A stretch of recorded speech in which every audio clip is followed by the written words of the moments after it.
تباہ کرنے والی 3 چیزیں اور 3 چیزیں نجات دینے والی۔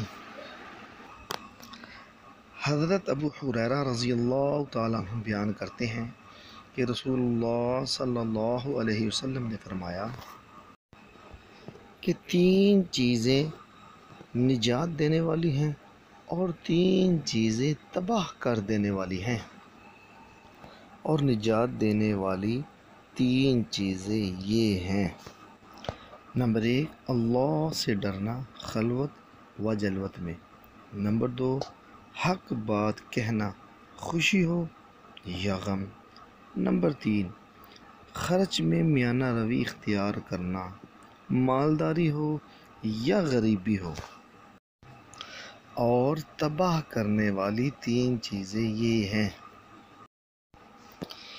نمبر 1، خواہش کی نفس کی پیروی کرنا۔ نمبر 2، حرص و بخل کرنا۔ نمبر 3، گھمنڈ کرنا۔ اور یہ تینوں چیزوں میں سخت ہے۔